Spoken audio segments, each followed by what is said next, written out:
we are just going to use some yellow ochre. I've wetted all of this, apart from obviously the building. Now either you can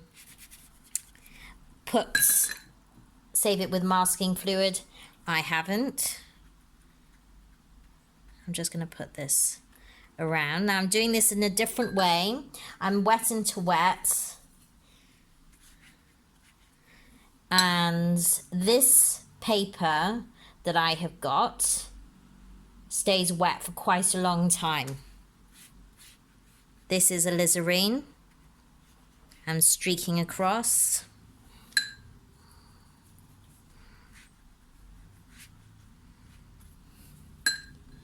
Like so. You can have fun with this one.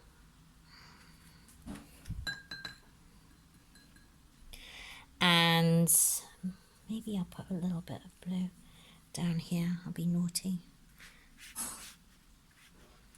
I do like a little touch of cerulean.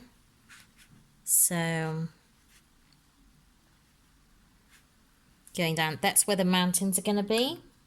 There's a little bit of stronger cloud here. Don't know whether I will put that in. I'll see.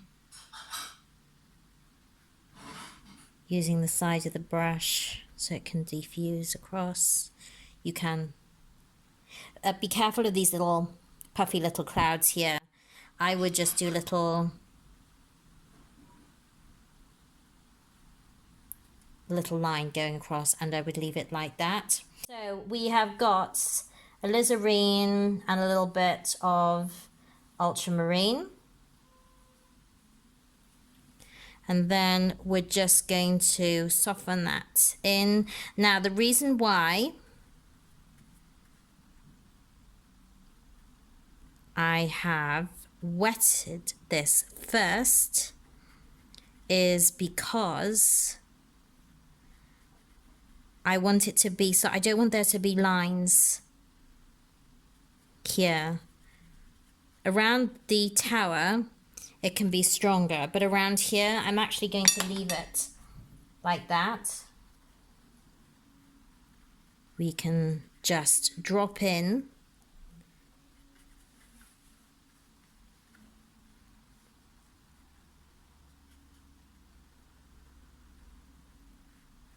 some heavier lines like this, and then so you've got that here, and then I'm using the side of the brush and I'm going to roll it, and I'm going to go over the shadow bits, and I'm going to try and leave some of the white of the paper. So I'm using Graduate De La Rani, so it's a synthetic brush.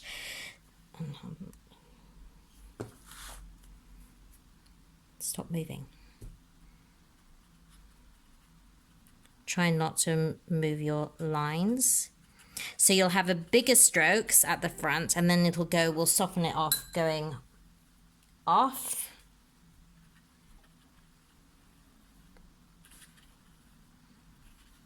I'm just seeing how this is working at the moment.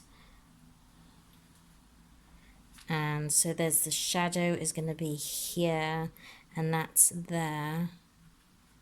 I'm going to put some, so this is going to be dry brush and bigger marks going towards the back, not so much. And then what we're going to do is I've actually drawn the edge here, which you can't see very well, but I'm going to paint. So you're painting around it. A little thicker in the foreground, and then, and just think of it as negative shape, really. And your shadow is your negative shape, and you are actually, if I think that's too dark or too splodgy, not very delicately put, Zoe, I will actually, I can go back in and with a damp brush and make it a little bit less. Dabbing, dab, dab, dab. And I would just leave, you can leave those white bits. And I think fill up some of the windows, but not all of them as well. That's, and you want that quite simple. I'm just going to keep this simple.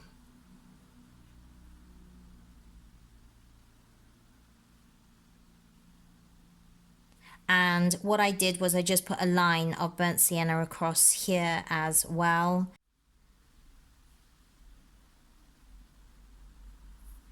You can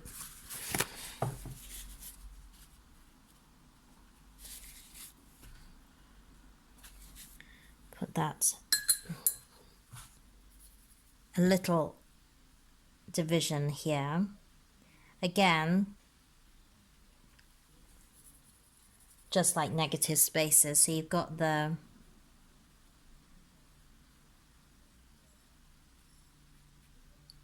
as I said, you can't see that as clearly, and it's so I'm going to make this a little bit more broken. I'm just kind of going to leave it like that. What I would have liked is a little bit more of that leaf undulation here, and also you can put a little bit of the purple. So I was just dotting it in dry brush and building up here.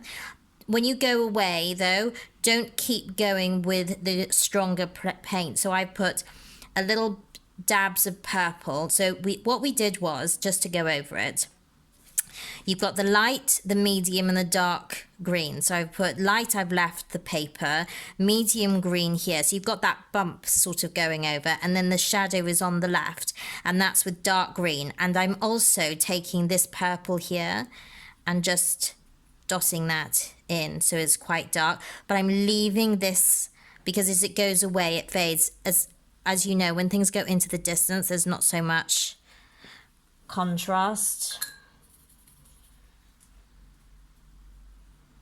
here. Actually the blue is quite nice as well. That's just, I'm just putting a little bit of ultramarine blue on, which also looks quite nice.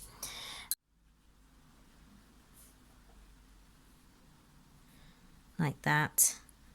And then I'm going to use that dark green to bring that on the side of the brush.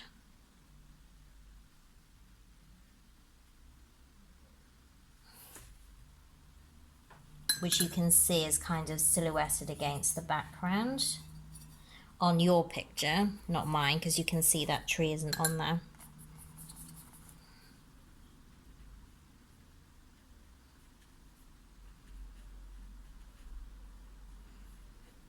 Just in clumps, really. And there's almost a wall here, isn't there?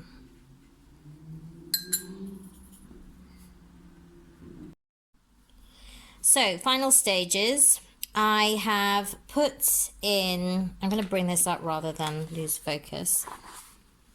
Put in some shading, some little dark lines, all on the right of sort of stronger ultramarine blue on top of the burnt sienna, because I reckon the light is coming from the right to the left. I have put the little trunks of the trees in, very, very simple. They're not exactly like the trunks and the trees in the picture, but they're simple and to the point.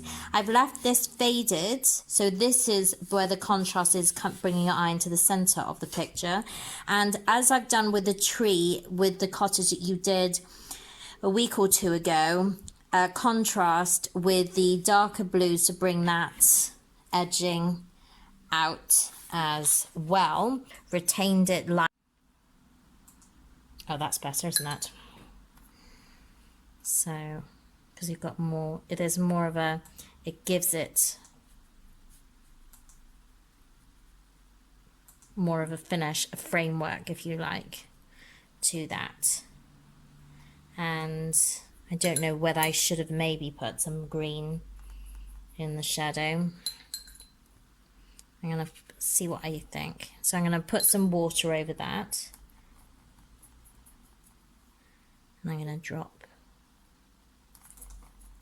in some green to bring it together. Actually, I think green closer to, just a little touch, if you like. And I think that is it.